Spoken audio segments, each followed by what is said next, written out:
Pemirsa, Gubernur Jawa Barat Denny Mulyadi sudah memulai program pembinaan siswa bermasalah di barak militer. Ada sebanyak 69 siswa dari Kabupaten Purwakarta dan Kota Bandung yang sudah mulai dibina di barak militer. Dua wilayah di Jawa Barat telah melaksanakan program gubernur ini. Dan rencananya di bulan Mei ini program akan dilaksanakan di seluruh wilayah kabupaten dan kota di Jawa Barat.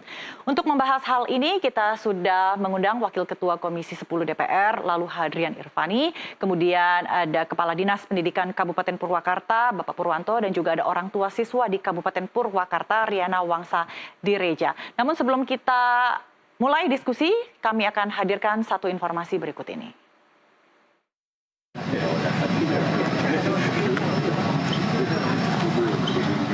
Sesuai janjinya, pada 2 Mei 2025, Gubernur Jawa Barat Denny Mulyadi mulai melaksanakan program pembinaan siswa bermasalah di barak militer. Hingga kini sudah ada 69 anak yang dimasukkan ke markas TNI, di mana ada 39 siswa dari Purwakarta dan 30 siswa dari Kota Bandung. 2 hari yang lalu saya sudah ada surat edaran ditujuin ke sekolah-sekolah.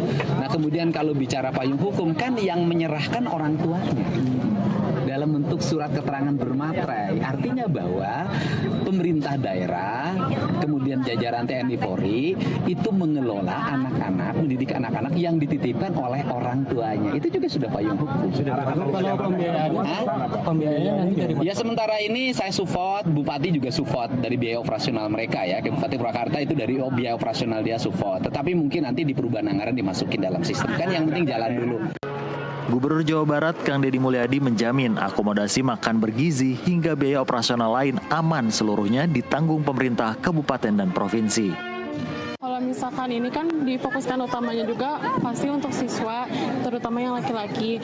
Menurut aku juga itu cukup baik karena yang seperti kita lihat kalau misalkan siswa-siswa itu banyak yang tawuran dan lain-lain, apalagi seperti Kang Deddy tadi bilang itu banyak siswa-siswa itu yang masih bermalas-malasan untuk kayak bangun pagi, entah kayak untuk membantu orang tuanya. Makanya untuk barak seperti ini tuh itu sangat bagus. sangat bagus karena kalau dilihat dari sekarang juga di faktanya itu kalau anak-anak zaman sekarang tuh sangat susah untuk dibilangin dan udah mulai berani gitu untuk melawan guru dan orang tuanya. Jadi dengan solusi yang diberikan seperti ini dikirimkan ke barak untuk pendidikan karakter menurut saya sangat bagus dan sangat membantu mungkin. Hingga kini sudah ada 2 kota kabupaten yang menerapkan sekolah militer bagi anak nakal di Jawa Barat. Rencananya di bulan Mei ini juga seluruh kota dan kabupaten di Jawa Barat akan menerapkan program ini. Dari Bandung, Jawa Barat, Deden Syahputra, jurnalis NTV melaporkan. Baik, kita akan mulai diskusi bersama dengan narasumber yang sudah kami undang melalui sambungan Zoom. Mungkin ke Pak Purwanto dulu, Pak Kadis. Hari ini tepat ya dimulai hari perdana pembinaan siswa bermasalah di barak militer. Boleh disampaikan update-nya seperti apa? Ya, terima kasih. Kita memang hari ini sudah memulai untuk bekerja sama dengan lintas sektor di Kabupaten Purwakarta, termasuk dengan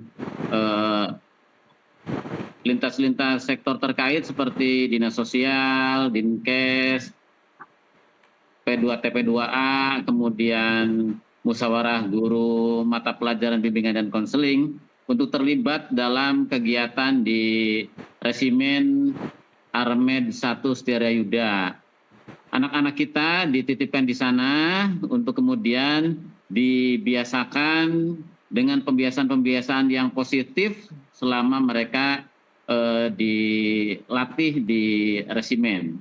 Mereka akan mendapatkan pembiasaan dari mulai mereka bangun tidur sampai tidur lagi, dan mereka akan diberikan tetap pembelajaran dari guru-guru mereka di sekolah. Pak Kadis, program pembinaannya secara teknis bisa dijelaskan seperti apa dari awal bangun tidur sampai tidur lagi tadi yang seperti Anda singgung?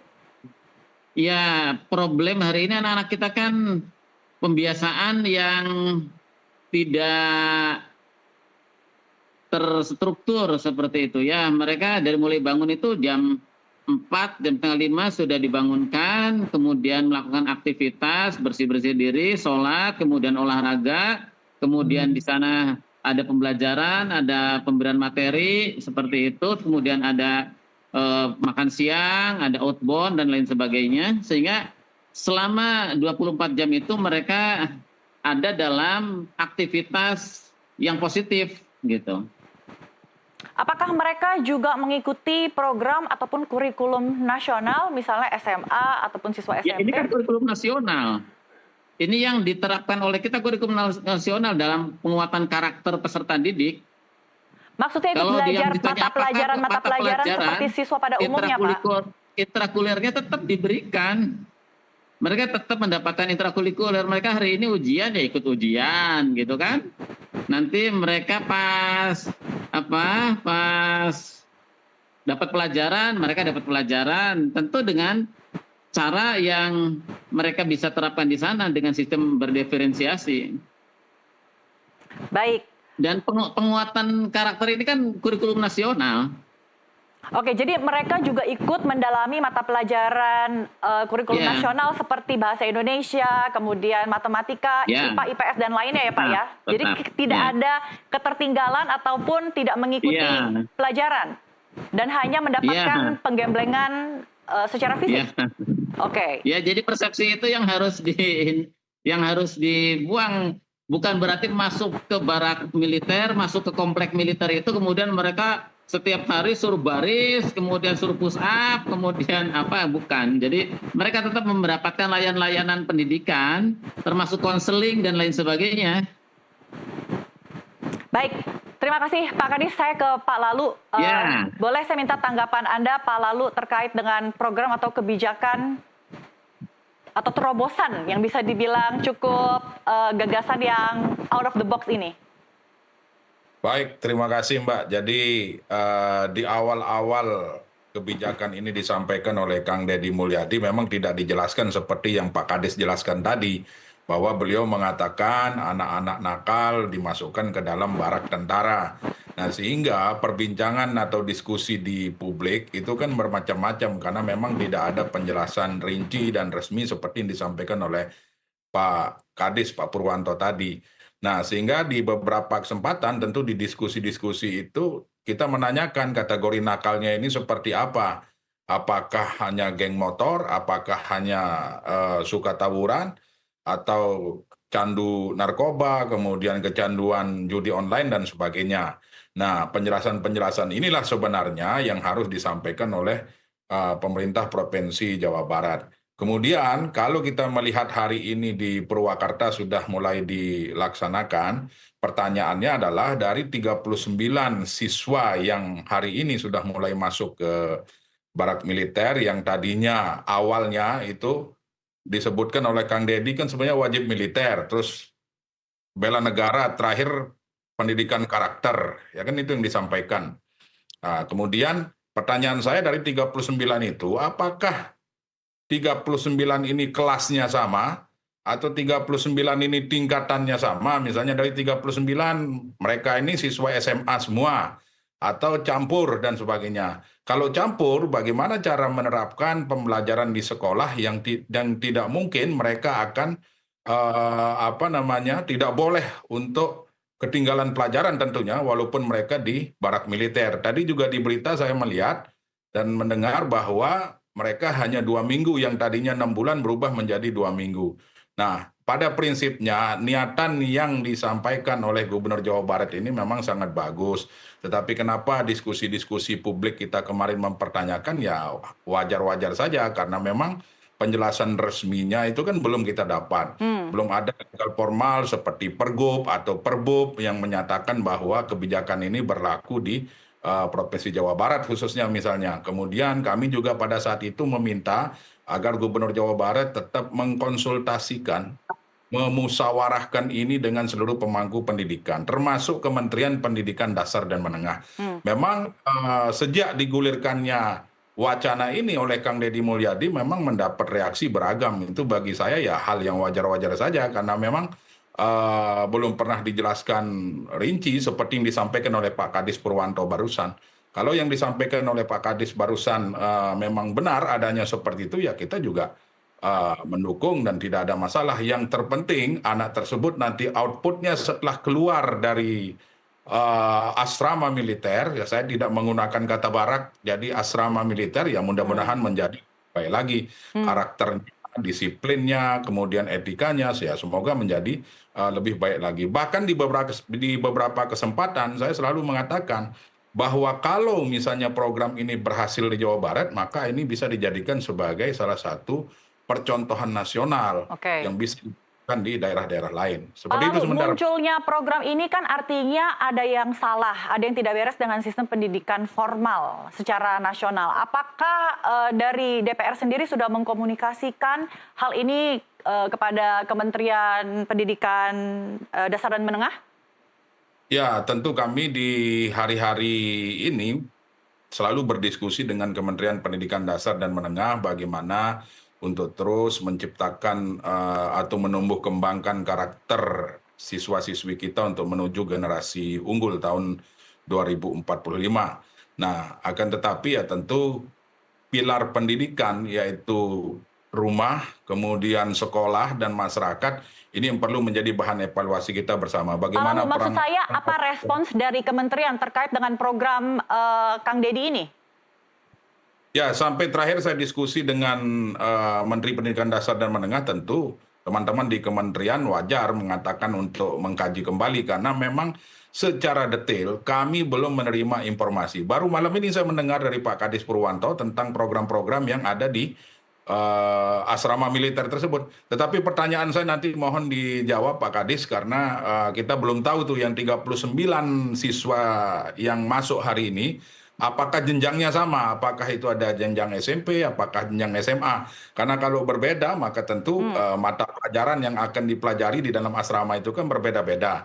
Artinya guru pun ikut seperti apa teknisnya, apakah gurunya masuk juga di asrama atau Oke. datang setiap Baik. jam mata pelajaran yang Baik, sebelum bersangkutan. saya ke Kang Rian, silakan Pak Kadis dijawab apakah levelnya sama untuk ke-39 siswa bermasalah ini dan juga pertanyaan kedua, durasinya. Kalau yang sepemahaman kita ini akan dijalankan selama 6 bulan sampai dengan 1 tahun. Tapi tadi disinggung hanya 2 pekan. Silakan dijawab.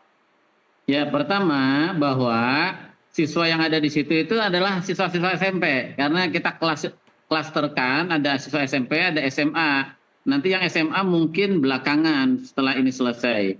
Nah, yang SMP itu ada kelas 8, ada kelas 9. Dan yang kelas 9 tadi kan ada ujian 2 orang. Nah, sisanya kelas 8.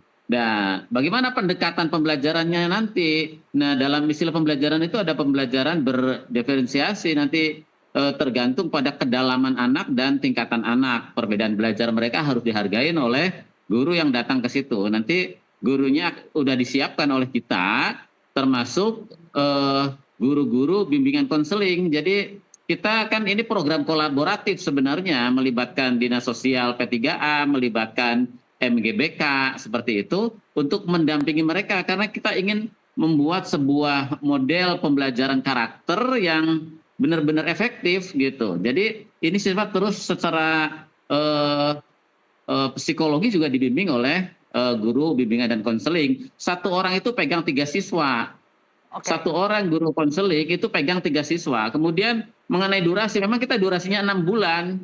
6 bulan dan ini sementara ini kan 2 minggu. Kalau 2 minggu udah memperlihatkan perubahan, ini tetap yang 6 bulannya ini tetap dalam pemantauan kita, Resimen dan Dinas Pendidikan. Dan guru-guru bimbingan konseling itu tidak selesai selama 6 bulan ini mendampingi 3 orang anak itu, 1 orang guru konseling mendampingi mereka sampai jangka waktu 6 bulan. Kemudian bukan hanya siswanya saja, tapi orang tuanya. Karena ini kan problemnya bukan di siswa saja sebenarnya, problemnya ada di orang tua, salah asuh orang tua. Jadi guru-guru konseling ini memberikan pendampingan juga terhadap orang tua. Nanti diarahkan harus seperti apa mendidik anak, seperti itu. Oke Pak Kadis, boleh diklarifikasi lagi, artinya dalam waktu 6 bulan, siswa-siswa ini Ya, programnya 6 bulan. tinggal di asrama, tapi apakah diberikan kebebasan jika ingin keluar, pulang ke rumah untuk mengunjungi orang tuanya? Atau orang tuanya yang Sementara ini sebaliknya datang mereka- untuk mengunjungi anaknya di asrama?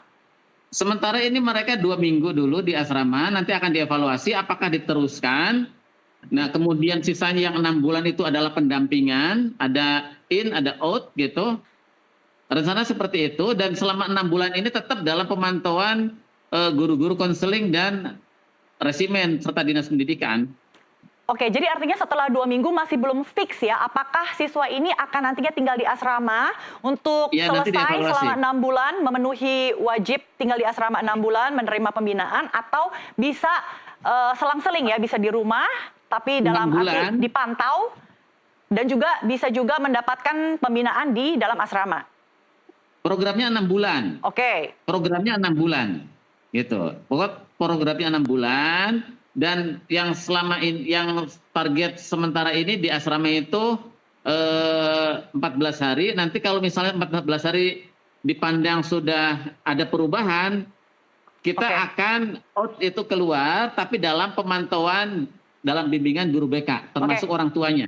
Pak Kadis, kenakalan seperti apa sih yang dilakukan siswa bermasalah ini sehingga mereka dititipkan orang tuanya ke asrama militer? Ya, pertama kebanyakan itu yang tawuran dan pakai kendaraan bermotor. Jadi tidak menyalahi Kemudian- hukum pidana ya? Tidak, jadi ini masih dalam pembinaan guru sama orang tua, tapi belum berubah-ubah gitu. Mereka melakukan pelanggaran itu. Kemudian ada yang ke sekolah tapi nggak sampai ke sekolah gitu. Bolos. Ini yang kebanyakan ini.